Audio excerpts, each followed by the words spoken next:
we all realize, whether consciously or intuitively, that people can only handle so much.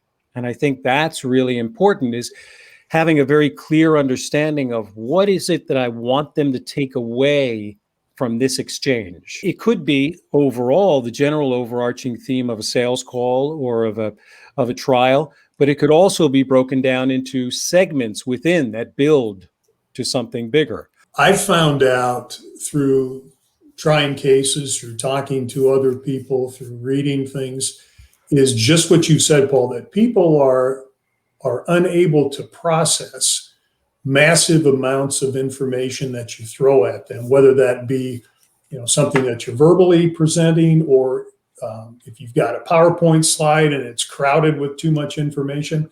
You've got to narrow your focus down and give them, maybe for a PowerPoint, one image and one point per slide, and then talk about it.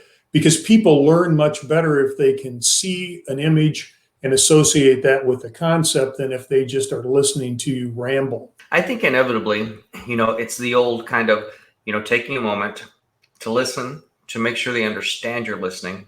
There's a lot of things to do, whether you're saying that's a great question or, what, I'd like to address that now. And just kind of letting that kind of settle for a moment, if you will, and then say, what, that's a great question. And here's what we could do, or what we would recommend, or here's the reality, and maybe asking a question back to them, because odds are they're thinking that they think you're going this way when really you're going this way, or they think that they understand what you're talking about, but it's a misperception. So I think just asking a couple of questions, backing up for a moment, addressing the concern until you have overcome that, and then move on from there. And I just have a quick comment about that, because what you were describing, Glenn, is very much what Randy was describing in his story just a moment ago, which is actually kind of repeating what you've just heard as a means to solidify that you understand where this person is coming from or what this person has just said. But really, isn't it a mechanism that we use to allow our minds to catch up to the place that we need to go, to come to a conclusion about what direction we're going to go in? I give myself a permission to actually pause, and I give myself permission to go into my thoughts if need be. And I think that's something that many people shy away from, because they believe they're going to, in your case, Randy, lose your audience. In your case, Glenn, lose the attention of the person that you're speaking with. And isn't it true, Randy, whatever comes out of your mouth after the silence is more important, or it sounds like it's more important? It's one of the things that we are so afraid of, is having a moment of silence during an exchange. And if you think about it, if you're having a cup of coffee or lunch with somebody and there's a lull in the conversation and it's just quiet, the quiet silence is deafening, and we see it as a failure to communicate with someone, and that we don't like each other because we can't think of anything to say. But silence in some situations is very effective. Like you said, Paul, it gives you a little time to collect your thoughts, and it shows the importance to the person that asked the question that, you are thinking about it and reflecting it. And what I do when I get a question like that may be derogatory towards me or my profession as a lawyer, or anything, is, I do pause for a minute and think about it. And I want to give them a real, authentic response. I don't want to try to spin it or do this, not answer it, dodge it, because as soon as you start doing that in a relationship with a jury, they're going to see you for what they really came in there thinking you were.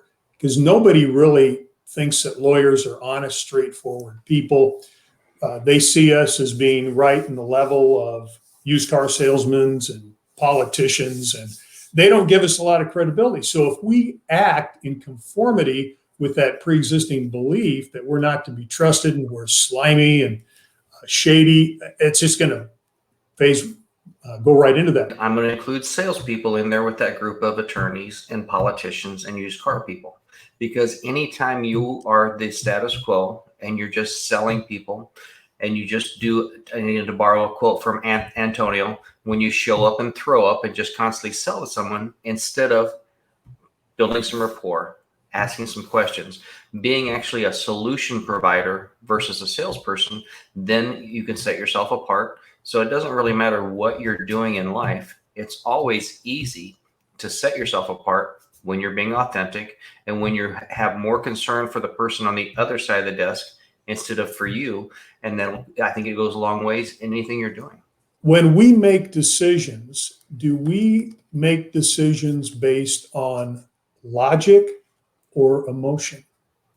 We get interest by emotion. We justify it with logic. We actually have 3 nerve centers in our body. We have our mind, we have our heart center, we have our gut. So if you're based on logic, you're only working with 1/3. The other 2 take precedence over logic.